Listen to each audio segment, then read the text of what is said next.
seems like we see people mentioning Commonplace, their Commonplace book or commonplacing, and it's this commonplace expression.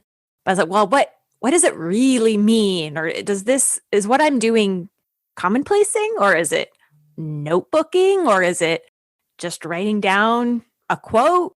What counts as a commonplace? Is what I'm doing good enough? Am I doing it right? Those kind of questions.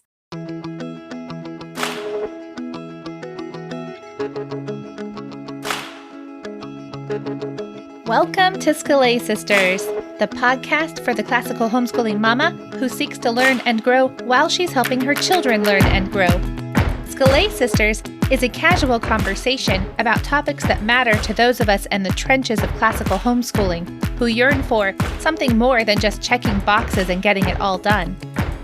I'm your host, Brandy Venzel. You can find me over at afterthoughtsblog.net, spreading my Charlotte Mason joy through blog posts, study guides, audios, and more. My co-hosts today are Pam Barnhill, Abby Wall, and Mystie Winkler. Pam is a speaker, podcaster, blogger at pambarnhill.com, and author of two fabulous books, Better Together and Plan Your Year. Abby is basically the queen of the Scholé sistership. Abby is a country-living farmer, rancher, a loving wife, and mom of 5 who homeschools and reads whatever she can. Mystie is a second-generation homeschooler with 5 kids and too many projects. With her blog, podcast, and membership, she helps you organize your attitude so you can organize your life. Find her over at simplyconvivial.com. Are you intimidated by commonplacing? Not sure if you're doing it right? Uncertain how to get started? You're not the only one. So, on February 20th at 9:30 a.m. Pacific Time, join us for a live Commonplace Workshop, where we will break down the process of getting started and keeping up with commonplacing. It doesn't need to be complicated, and you don't need to make it a keepsake. At the Commonplace Workshop, we'll each share our own commonplace practices and real-life examples, helping you see how doable and unfancy, and how beneficial, commonplacing can be. Go to scholesisters.com/commonplace to register. Today's episode is the sort of first half for that upcoming Commonplace Workshop. Pam, Mystie, Abby, and I discuss what a commonplace book even is and why anyone would want to keep one. It's a great discussion, and so without further ado, let's get to it.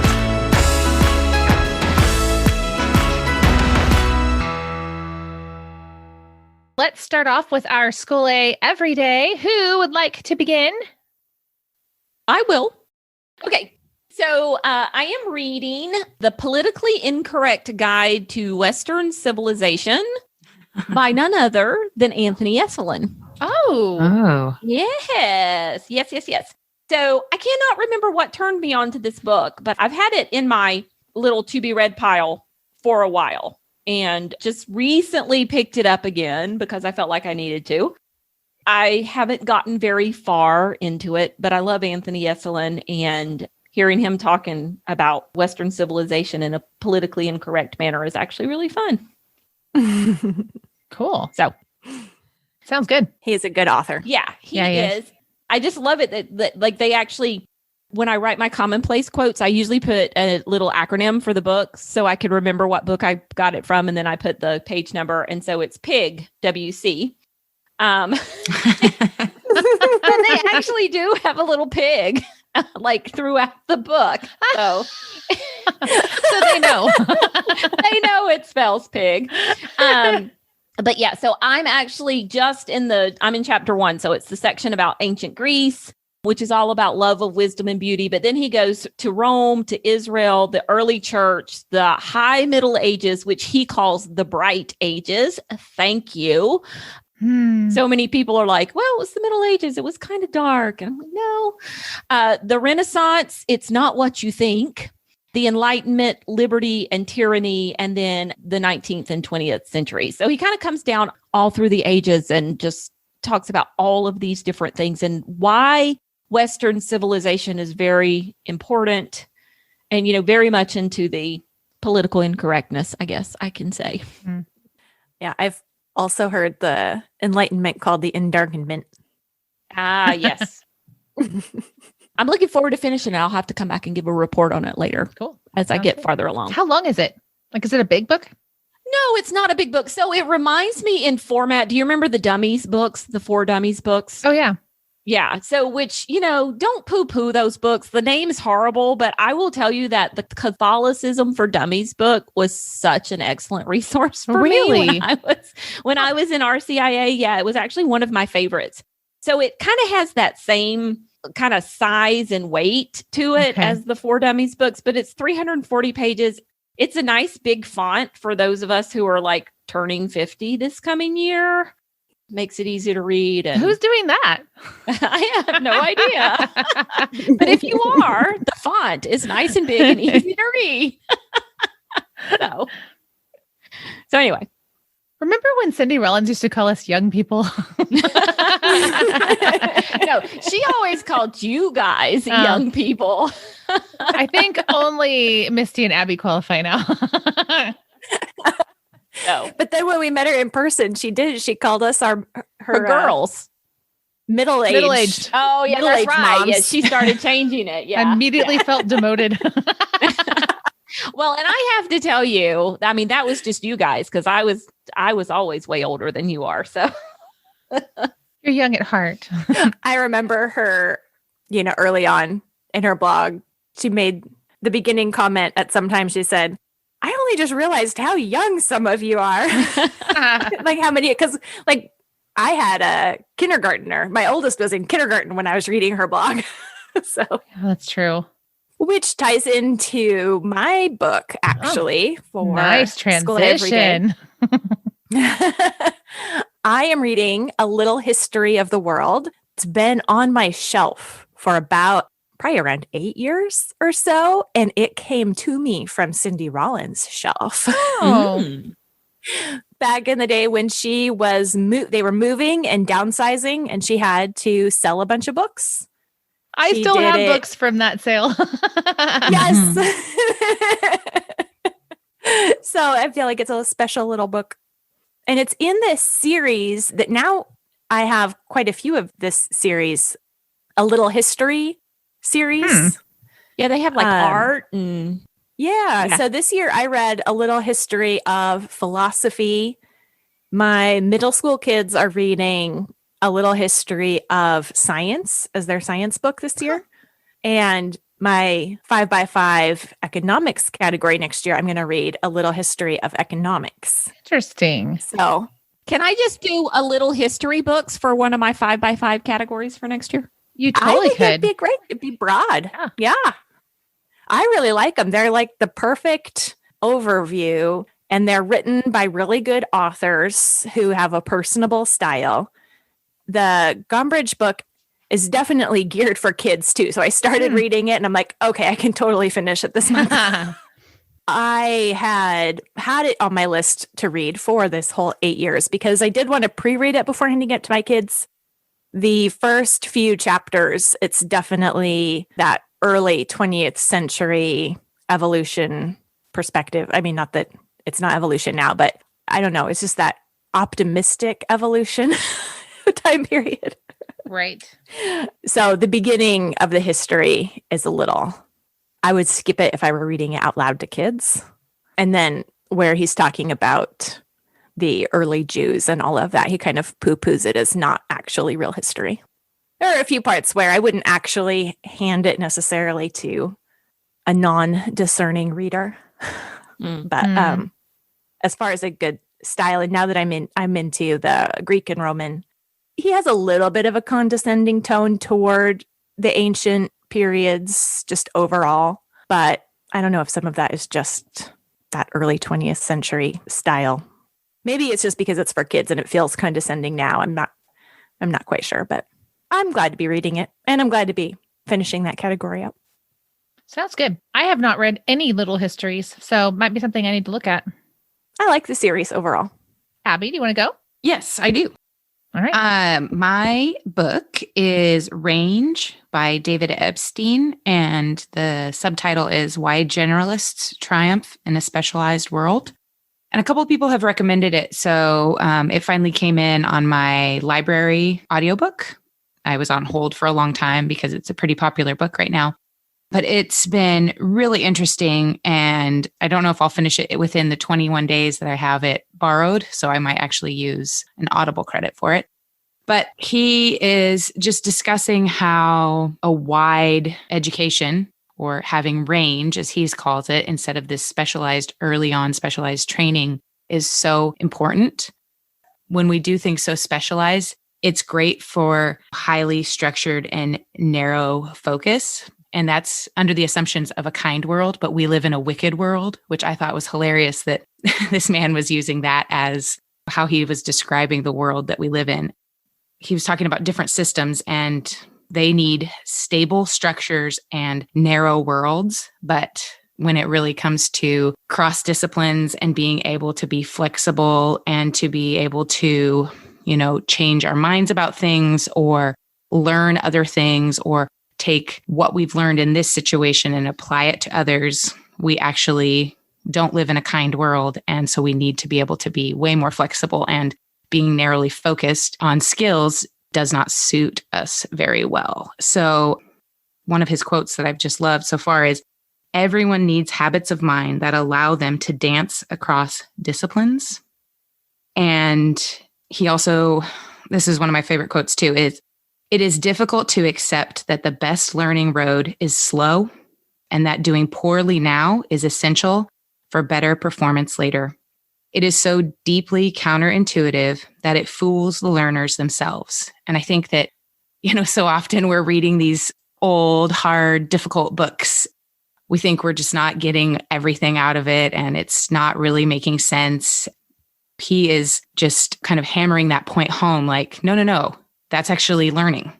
When it is difficult, when it is challenging, when you are stumbling and struggling, that's actually the process of learning. And it may not make sense in that moment, but over time, you will build those things up, and that's what we need. And he just talks about wide reading, going over different disciplines. It's just reaffirming so many things that we talk about here, right? Reading widely, thinking deeply, and how we can apply faithfully when we do that, but staying so focused and narrow. And he's kind of going in direct opposition to that 10,000 hour rule. A lot of books I've read about this kind of thing, like the Talent Code and some of the 10,000 hour rules, like Malcolm Gladwell's and things like that. He's pushing against some of those ideas that people are prodigies and geniuses, and they just have to, it's Tiger Woods versus Roger Federer is one of the main examples he gives in sports, but he gives a lot of other ones in different disciplines. So it's been fascinating. I want to read it. I have this document I'm building of future 5x5 ideas, possible categories with, 5 or 6 blank lines underneath it to try to start filling in where books could go or whatever. And anyway, I added that one to my. Brandy, you know how you give awards on your blog for your best books of the year and things like that? Mm-hmm. I'm pretty sure this would be a contender. Oh, really? Yeah. I read The Self-Driven Child, and I think this is better. I think it's. Ooh. And I loved that one. Well, so then that makes me think sometimes when I think something might be, I'm strategic about when I read it so that it's not up against another book that deserves it also. Because I feel bad for them. You don't want to play favorites. Yes, that's right. So I actually have had it years where I timed it where I finished a book in January on purpose so that it went on the next year's list so that it could be a contender. Okay. Well, then there you go. There's your warning. This is probably a contender. I'm going to put that next to it. BOY contender. Mm-hmm. Sorry to make you all wait while I type. I have a book in my hand, so I'm typing really slowly. Okay. Is it my turn? It is your turn.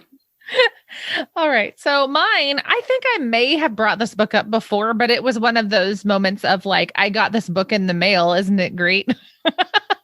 That I haven't even opened it yet. So this is Becoming Whole, Why the Opposite of Poverty Isn't the American Dream. And it's a team authorship. So it's, I think I'm saying this right, Brian Fickert and Kelly Kapic. I heard an interview with them when they were discussing their book, When Helping Hurts, which is related to this. Now that I'm halfway through the book, I can say, I don't think you have to read that one in order to be able to read this one, because I did not read that one. And I feel like I'm understanding everything fine. They work in poverty type ministries and spend a lot of time thinking about whether you're actually bringing about change and whether you're actually bringing about change in an appropriate way. And what I appreciate about this, like I haven't done lots of boots on the ground type of ministry, but I did spend some time working in the Appalachian Mountains, which I know if I was there, I'd call Appalachian or something. But anyway, when we were there, one of the things that I thought was really sad was that we were working with a group of people. This was when I was like 19, probably. And we were doing things for them that they couldn't do for themselves. Lots of times they were like elderly or disabled or something like that. So some of the things in this book would not be pertinent because he talks about, things like able-bodied people should work. Well, that's true, but these were not able-bodied people. But what was sad to me when we were there was that almost every house there had like a satellite dish on it. And they were watching some of the most horrible things on their televisions while we were working. Like there was one house that had a flood or something. And so we were putting up sheetrock inside, rebuilding walls and that kind of stuff. But I remember thinking like, we're here and we're supposed to be the hands and feet of Jesus and we're supposed to be spreading the gospel and they can't hear us because like Ricky Lake is on or whatever. And it was just like this filth being pumped into the living room. And I felt the tension. Like I didn't know what to do about it. I was 19 years old. I was doing what I was told, but it just felt really strange. And I didn't feel like the mission that we were with, which I will not name, was actually preaching any gospel to them. When we were there didn't seem to be a connection. We are here because Christ loves you. It was, we're here to put a roof on your house or whatever. Like I don't know. I mean, maybe there were things going on I didn't see. It's totally possible. And it's really dangerous to take a short sample and use that to represent the whole thing. But it just was really concerning. So he gets into that here where he talks about, sending things into Africa, but not actually preaching the gospel with it and what that does. Or another story he tells, I think is fascinating. I actually underlined it here. It's talks about Americans going into a village and dumping a bunch of used clothing, like still decent used clothing there, thinking that they're going to help people who aren't clothed. But the one employed guy in the village is the tailor who they now put out of business. Anyway, it's all very interesting, the way that he goes through everything. So I wasn't sure what I was going to think about this, but as he's going on, you guys, it's just so much of it is stuff that we've talked about because he talks about like, so what is real human flourishing? And what does it really mean to be put in right relationship with the things and the persons and the places around you and being put back in right relationship with God and being put back with right relationship with work? And he talks about villages that have kind of healed from the inside out, not by being given any particular resources, though it's not bad to give resources, but that actually they solved their own problems once they were given proper teaching and then challenged to live that out in their own lives. Anyway, I did not like the first chapter. And so I debated over whether or not to continue. And I'm so glad I did. I shouldn't say the first chapter. I think it was the preface actually that I didn't like. But anyway, I actually really like it now. It is very interesting and interesting to think about all the issues and all that. So. Hi, Abby here to give you an inside look into the community we call the Sistership. It is the place for homeschooling moms to gather and engage in meaningful, fruitful conversation. Scolay Sisters is all about helping homeschool mamas in the trenches reclaim their own lives and their own learning alongside their children and alongside some friends. If you've ever found yourself listening to the podcast and wanting to join the conversation and discuss the ideas presented or ask a question, then join us inside Sistership, where we go in depth and extend the conversation so that we can engage with you. We are passionate about reclaiming and pursuing our own education, and we know that real education happens best in community. So join the conversation. Sign up at scolaysisters.com. All right. Well, let's transition to our topical discussion. Yes. Today, we're talking about commonplacing. We're going to have our new commonplacing. What are we calling it? Is it a workshop? Workshop. Yep. Workshop. We're going to have a new workshop in Sistership. Is it the Uncommon Commonplace Workshop? The Uncommon Commonplace, because it's not as common as it used to be. So we're going to have that where we talk about the how So all the how stuff is going to be there. So today we're talking about the why, right? Yes. And the what? Is that what we I think. Okay. We're talking about the why and I what. think that sometimes we see, or it seems like we see people mentioning Commonplace, their Commonplace book or commonplacing, and it's this commonplace expression. But I was like, well, what does it really mean? Or is what I'm doing commonplacing, or is it notebooking, or is it just writing down a quote? What counts as a commonplace? Is what I'm doing good enough? Am I doing it right? Those kind of questions. And so I think just going through what a commonplace book is, what the practice of commonplacing is, or where it comes from, I think in history too, will just help kind of demystify the whole process. So it doesn't need to be fancy or complicated. So I think we should start with what. Yes. Because if we're talking about why, but not knowing what it is, it might get kind of convoluted, is my thinking. So who wants to start us off on what a commonplace book even is? Or as we use it as a verb, what is commonplacing? It's writing stuff down. All right. That was a short episode. Excellent. All done. I think that's a good, Yes. well, one, I was just double checking, but commonplacing isn't actually really a verb. No, it's not. I mean, we say it. That's we like say it. FedExing and Xeroxing and what are the other nouns that we make into verbs these days? Yes. Yeah. It's just FYI. We could make it one, but that would be like making things up. Which I'm good at, but I'm like, which we do on occasion. So basically the idea behind keeping a commonplace book is it's a companion to your reading life, and you are writing down quotes from what you've read. Actually, the little thing that we read leading into this episode was that it's a central resource or depository for ideas, quotes, anecdotes, observations, and information you come across during your life and didactic pursuits. So it doesn't even have to necessarily be related to reading. I mean, I always think about mine as a companion to reading, but so many times throughout the things that we've looked at, they talk about like making observations or things that you heard or stuff from movies. It doesn't just have to be a notebook of things that you've read. It can be other things as well, which I hadn't thought about. So I was kind of like really interested in that. I tend to not do that, but it's just because I think really because I'm lazy. Because like with a movie, I'd have to go back and find the quote to write it down properly or stop in the middle, which my husband would never allow. He'd be like, what are you doing? Stopping this movie to write something down. But even that is, part of the point is that it's for your own note. It's even beyond quotes. So it's for more than quotes. If you just have a thought after a movie, or you want to, you had an idea, and so you write it down. I think that that's part of what holds us back or makes it feel more complicated is like, what is and isn't allowed in my commonplace book? What's a valid entry? Right. And if you look at the history of where and how commonplacing has been done, I think we can remember that it's a historic practice of educated people. It's not so much something that's been used in a school setting as a learning method. It's more of a natural tendency of educated people in the past.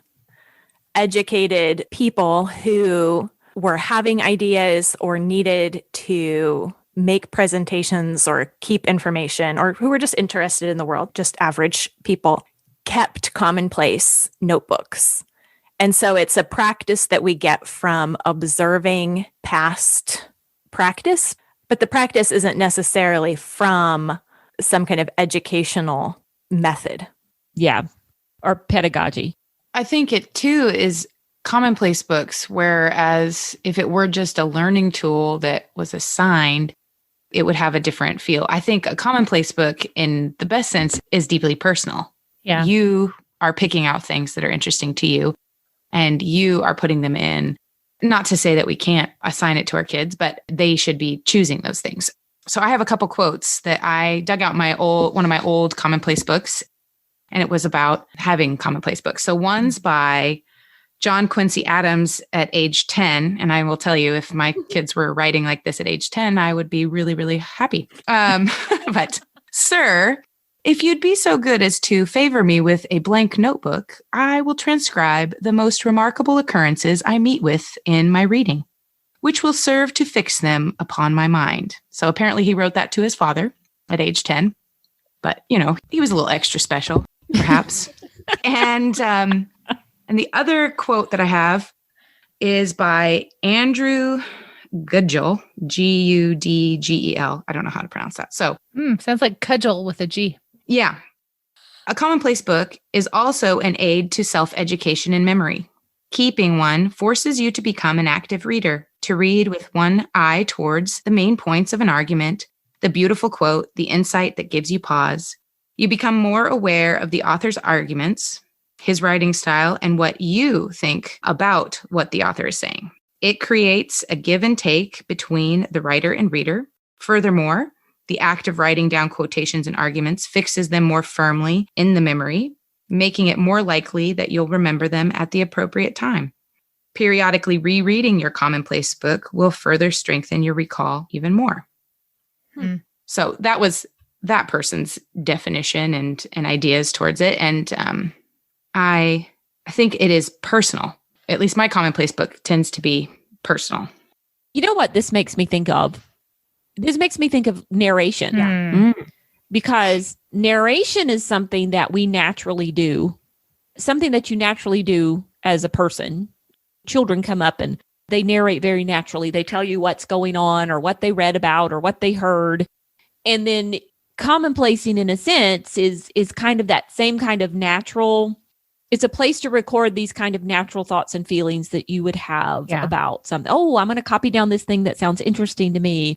Or I'm going to write down this thought I had about it. Or I heard this great quote. I'm going to copy it down. It's almost like with us talking about it, it reminds me it's the same kind of practice that narration is. It's a somewhat natural practice that we can take and refine and hone. Right. But it's just the way that humans learn something. Well, I mean, I think you guys have heard me tell this before, but before I had a Commonplace book, before anybody told me about Commonplace books, I loved writing down important quotes. And I did find that I remembered them better if I wrote them down versus when I just, underlined them or something.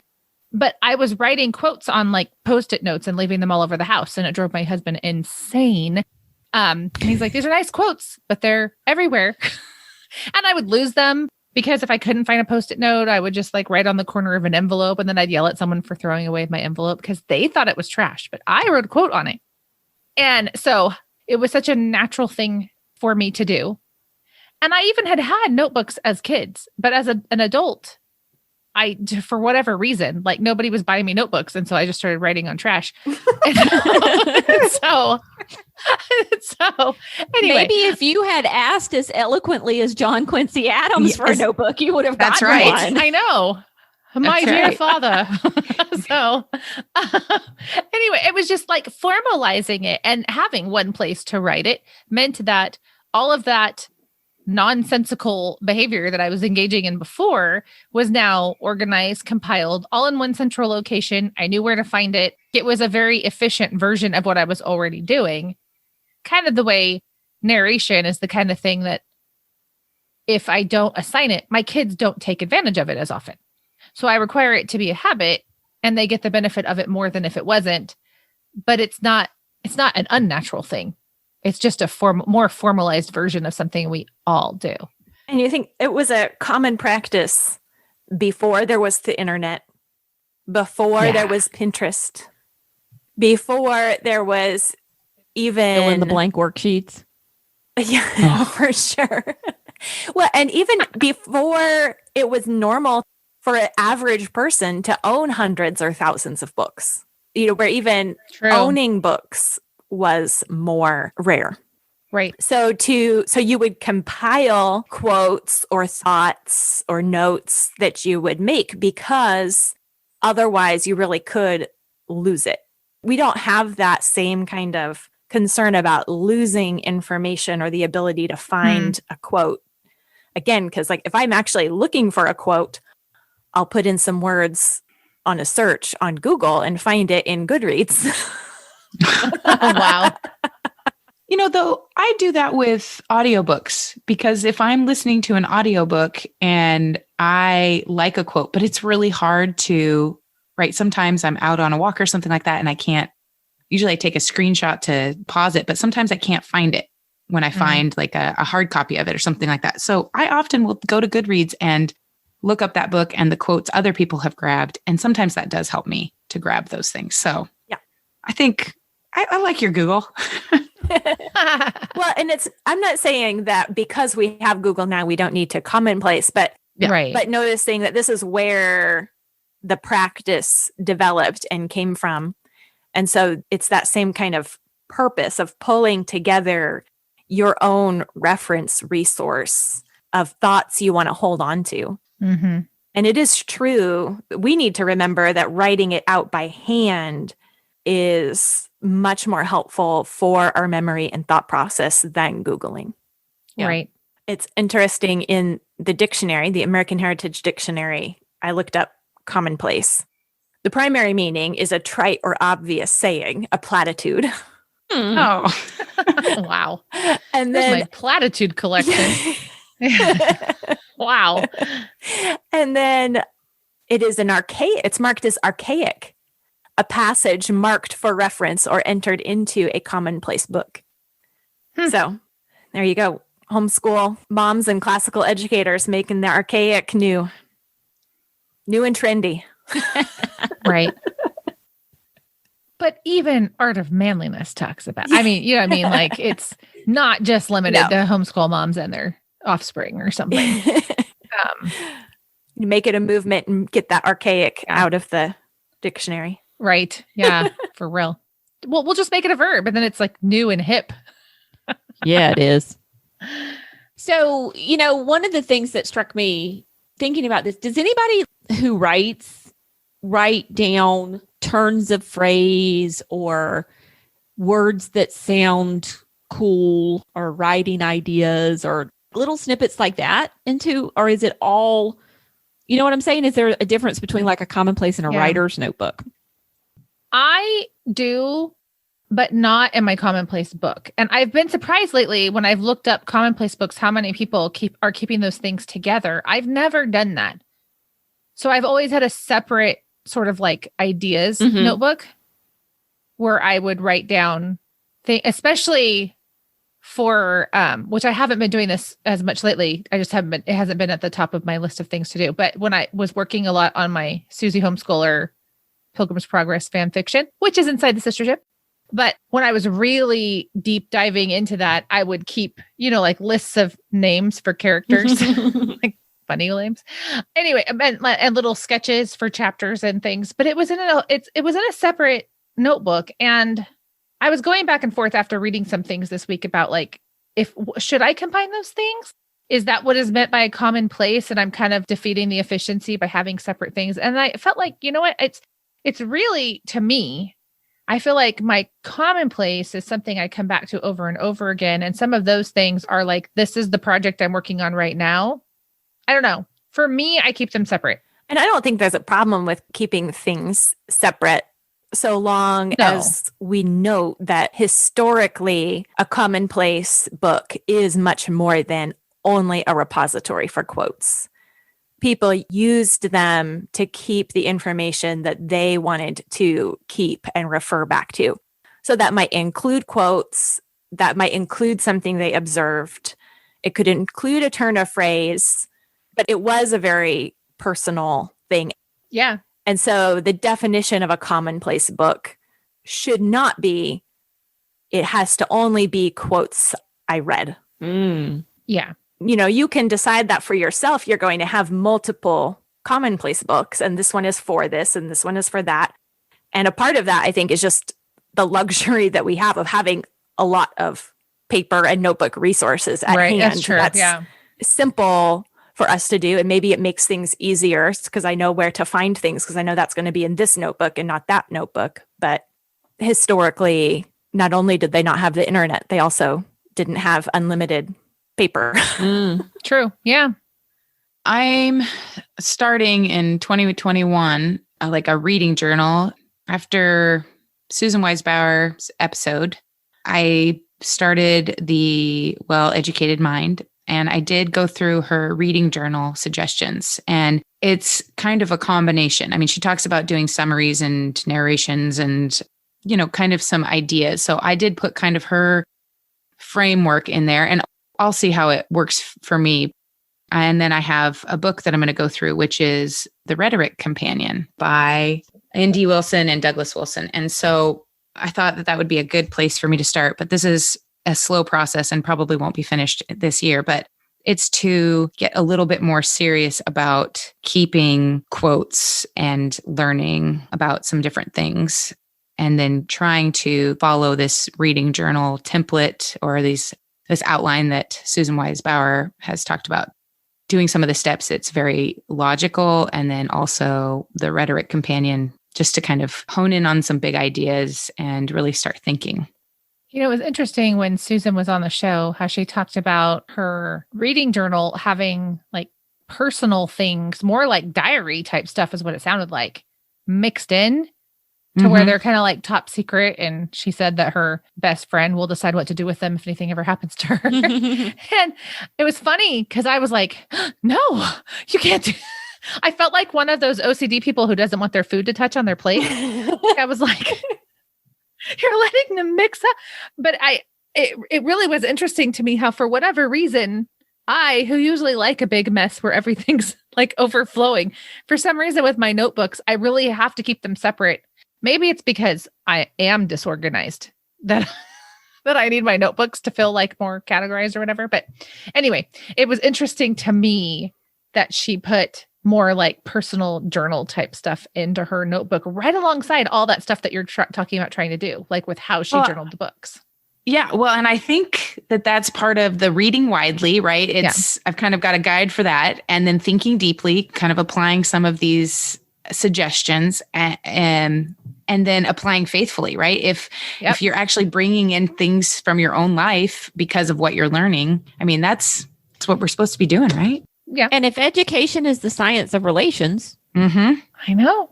Aren't you going to be putting all of these, isn't it easier to bring all of these things together and do kind of a synthesis of them if they're not all in separate books? Yeah, I really think I'm probably wrong. Asking. I'm not trying to point fingers at anybody. No, I mean, I'm for real. Like, as I've been revisiting this, I'm like, I wonder if I'm like overcomplicating things. Or maybe I just like buying journals. It's hard to say. I also like that. This is actually going to improve my book or my journal buying habit. And like, I start so many notebooks and I was like, you know what? I just need to roll it all into one. I'm always trying to search through other notebooks to find some of the information, or I'll go back and revisit it. So if it's all in one spot, the idea is I will have a central location for these thoughts and thinking and applying. When I've gone back and forth on keeping it by hand in a notebook and keeping a commonplace digitally, in Evernote, or now it's Notion. I keep coming back to, okay, no, you got to write it out by hand. That's a part of the process, and letting your mind mull on it. Also, it slows you down enough that you have to pick the best quotes. You can't just copy the whole book out. Yes. On the other hand, when I'm doing a project or writing, I much prefer to have those quotes like searchable. If they're going to be useful to me, flipping through notebooks, or what I actually have now are just stacks of papers, because I've kept who knows how many different notebooks. And over the years of like, okay, I've got to sift through. And so I just have stacks that are to enter into my digital notebook. But oh, wow. As far as reference, I think there's nothing that really beats the search function.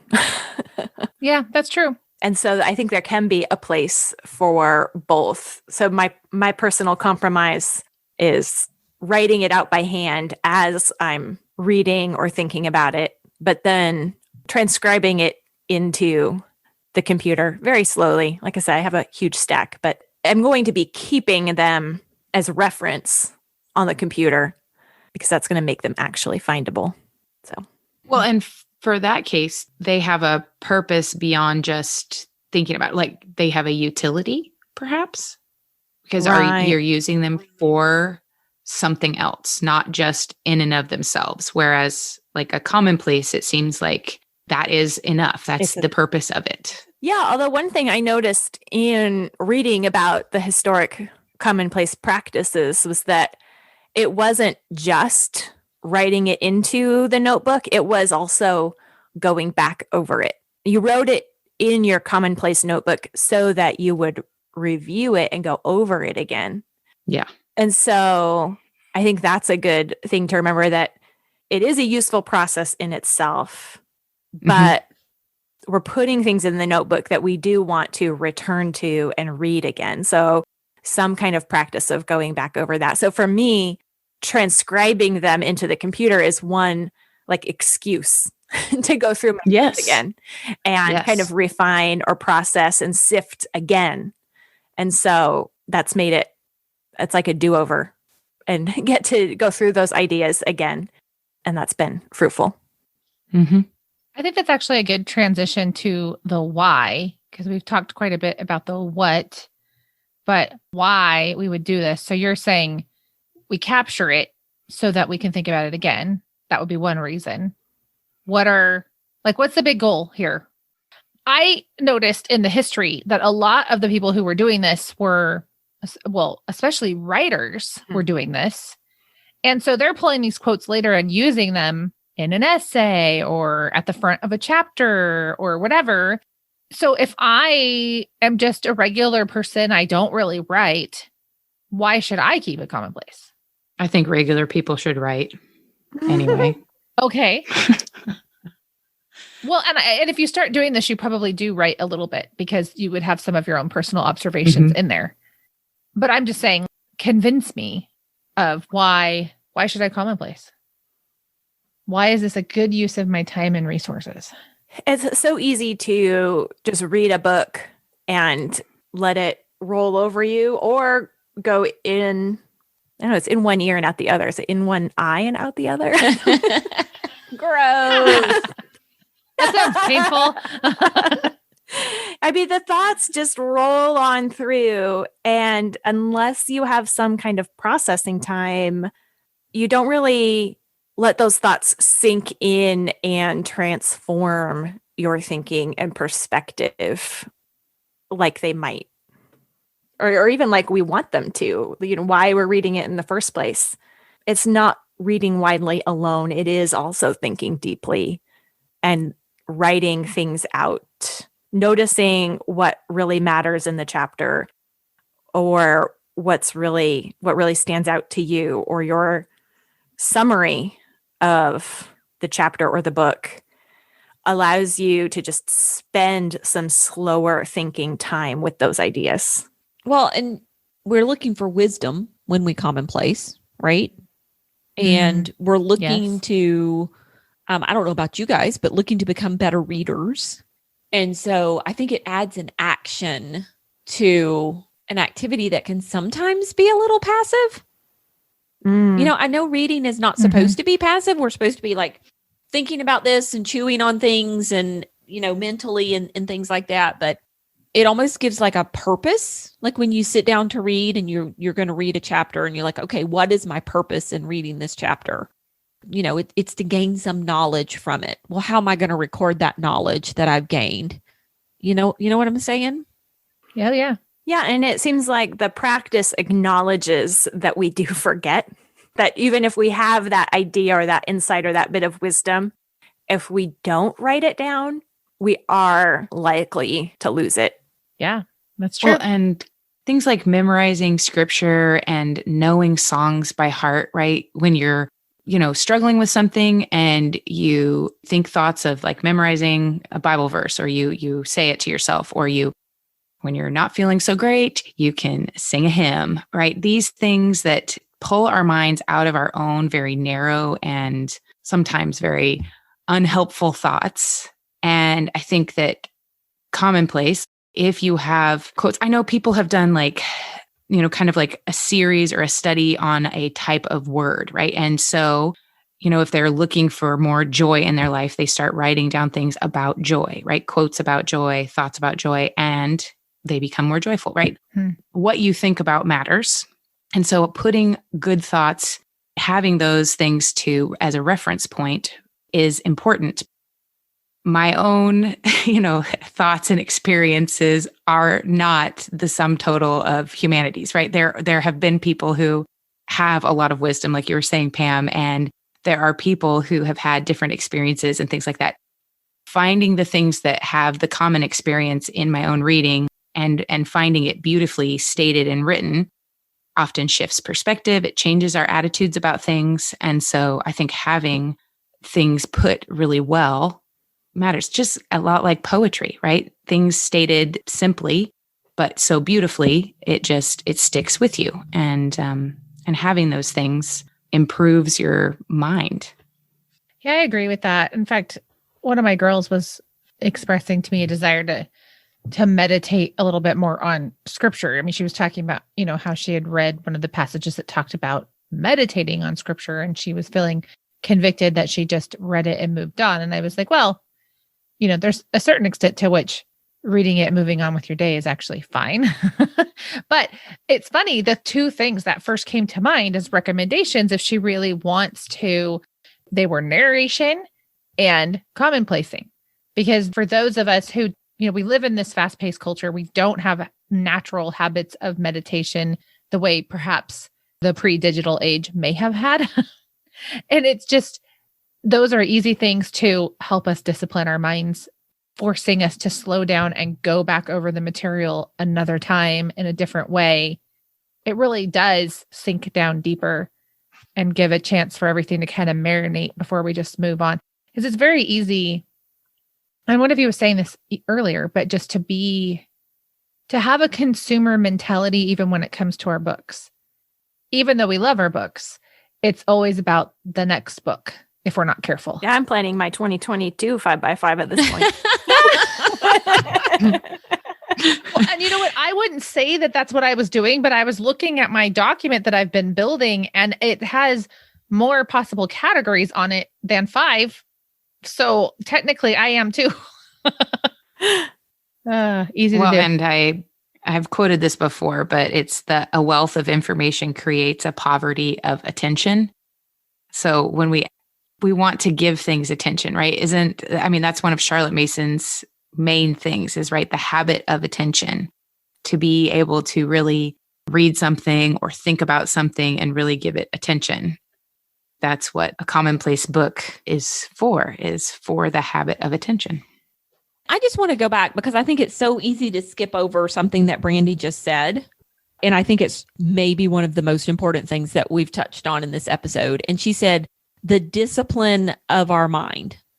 And so as we sit down, somebody maybe listens to this episode and they're all ready to get started with this. And we've got that great workshop for you and everything, but it's a discipline. And like anything that's a discipline, you're not going to be great or perfect at it the very first time out of the gate. It's going to feel a little frustrating. You're going to wonder, am I doing this right? Am I writing down the right things? Do these things mean something to me? You're going to start and stop again, But yeah, I think it's important to realize that this is something you're going to get better at with time. Yeah. Yeah. And that it's not an artifact that you're trying to create. It's a process that you're doing, and it's for yourself. And so it doesn't have to look a certain way or be beautiful. Often those kind of thoughts prevent us from getting started instead of just learning as we go and doing our best. Also recognizing that the point of it is for us to write things down for ourselves, not to show how great our calligraphy is. Or even that, I've looked back at some of my older Commonplace books. It's embarrassing, some of the things I've written down. And you know what? That's okay. Yay! Because I have grown a lot. Yes. Right. Yes. So that might be part of why I like digital putting it into the computer. Like sanitize it all. Yeah, well, it's good for me to be humbled by my very silly thoughts or what I thought was very profound at the time. You're like, oh, look at this bit of heresy right here. Yeah. Just wanted to treasure that up and keep it forever. or the incredibly sappy things or something just, okay, that's not actually, yeah. Yeah, I'm with you. Well, anything else we need to go over? Well, we will go over it in the great on the workshop. I know. Uncommonly good, uncommon place Uncommonly workshop that we're commonplace having. workshop. We'll tell you all about all the things we use and how to get started. That's right. Tools, tips, tricks. Yep. And how not everyone in the past who's had a great Commonplace book has even had it as a book or a notebook. Yeah. That's true. It's a much more flexible, adaptable thing. With that said, is anybody going to use their 5x5 journal as the sole thing they're doing with those particular 25 books? Yeah, probably. That's what I was thinking. We'll give it a shot for 2021 anyway. Yeah. And that's it. It's the process. It's the process. Like you're going to start commonplacing and it's just going to morph and change through the years. And it's a lifelong practice. And it's not something that you're going to get perfect right out of the gate. So, yeah, learn as you go.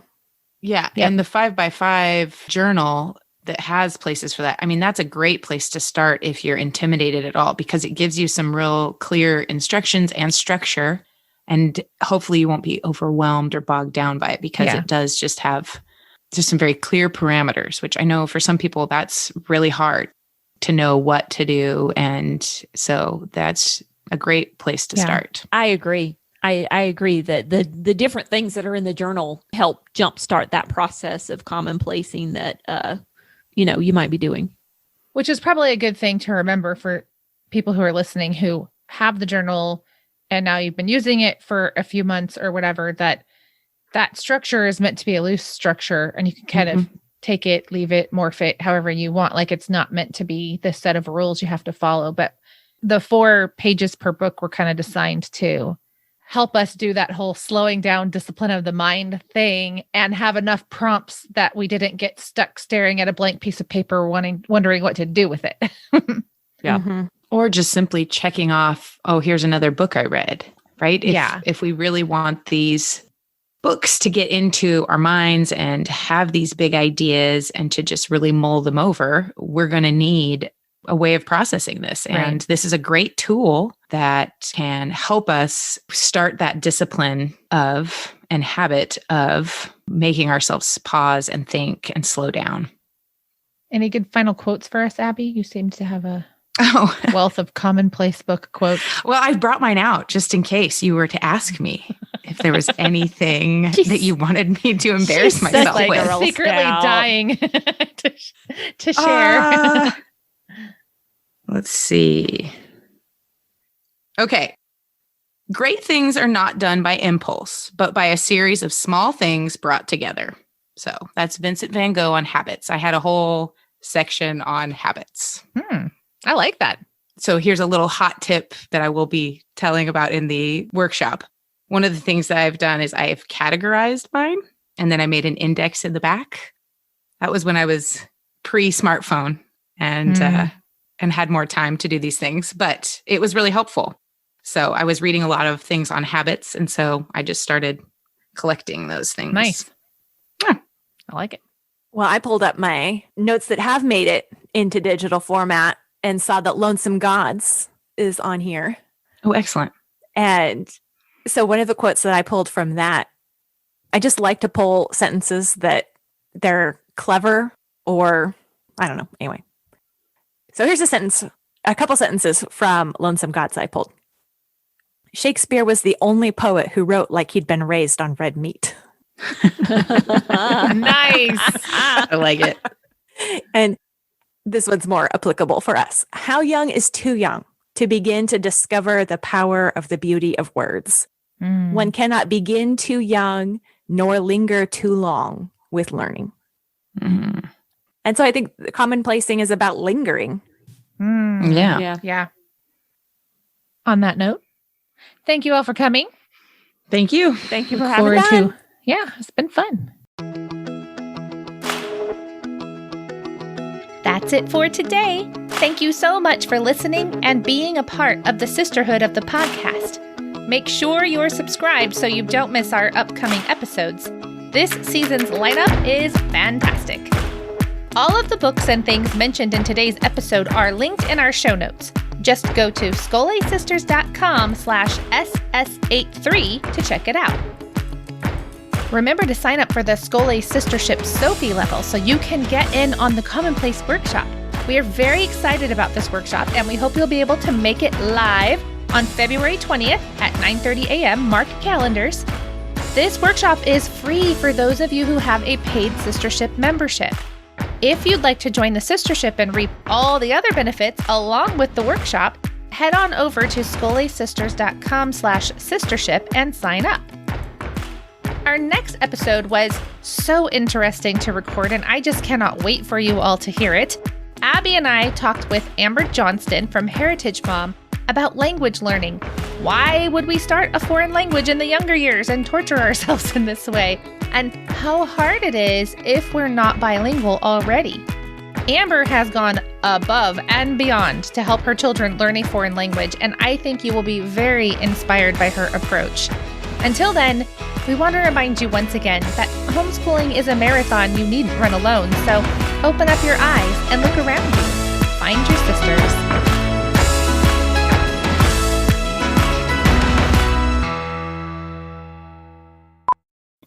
Pay extra for Pam's potty mouth. Oh, there's just nothing like those words in a Southern accent. I got to tell you.